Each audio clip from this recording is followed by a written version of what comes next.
আমরা সাধারণত যে বাক্যগুলো প্রতিদিন বাংলায় ব্যবহার করে থাকি সেগুলো ইংরেজিতে কিভাবে বলতে হবে সেটা আমরা শিখব। আমরা বাংলায় বলতে পারি কিন্তু ইংরেজিতে আমরা বলতে পারি না। তো ইংরেজিতে যদি এই বাক্যগুলো যদি আমরা বলতে পারি তাহলে অবশ্যই আমাদের স্পোকেন ইংলিশের উন্নয়ন ঘটবে।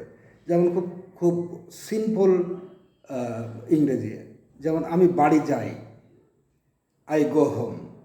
আমি বাড়ি যাচ্ছি, আই অ্যাম গোয়িং হোম।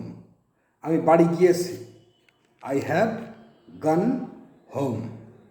আমি বাড়ি যাব, আই উইল গো হোম। আমি বাড়ি গিয়েছিলাম, আই ওয়েন্ট হোম। তাহলে এই পাঁচটা যে সেন্টেন্স, এটা আমি আবার একটু বলি। আমি বাড়ি যাই, আই গো হোম। আমি বাড়ি যাচ্ছি, আই অ্যাম গোয়িং হোম। আমি বাড়ি গিয়েছি, আই হ্যাভ গান হোম। আমি বাড়ি যাব, আই উইল গো হোম। আমি বাড়ি গিয়েছিলাম, আই ওয়েন্ট হোম। কারোর সাথে বাড়ি যাওয়া সেটা হচ্ছে উইথ। যেমন আমি আমার মায়ের সাথে বা বাবার সাথে বা বন্ধুর সাথে বাড়ি গেলাম, সেই ক্ষেত্রে কি হতে পারে? যেমন আমি মায়ের সাথে বাড়ি যাই, I go home with my mother. আমি বাবার সাথে বাড়ি যাচ্ছি, I am going home with my father. আমি বন্ধুর সাথে বাড়ি গিয়েছি, I have gone home with my friend. এবার আমি মিনার সাথে বাড়ি যাব, I will go home with Mina.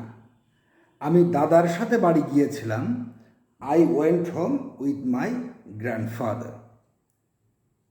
তাহলে আর পাঁচটি বাক্য আমরা শিখলাম, সেটা কি? কারোর সাথে বাড়ি যাওয়া। এবার আমরা শিখব কোনো বাহনে করে বা কোনভাবে আমরা বাড়িতে যাই। কোনভাবে আমরা বাড়িতে যাই, কেউ সাইকেলে করে বাড়িতে যাই, আমরা কেউ পায়ে হেঁটে বাড়িতে যাই, আমরা কেউ মোটর সাইকেলে করে বাড়িতে যাই।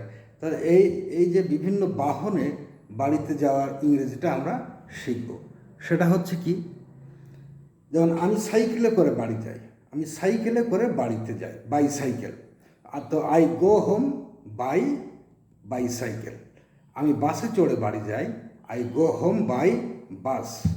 আমি আমি রিক্সায় করে বাড়ি যাই, I go home by rickshaw. ঠিক আছে? আমি মোটর সাইকেলে করে বাড়ি যাই, I go home by motor cycle.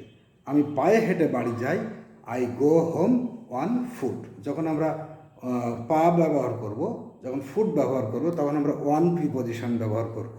ঠিক আছে?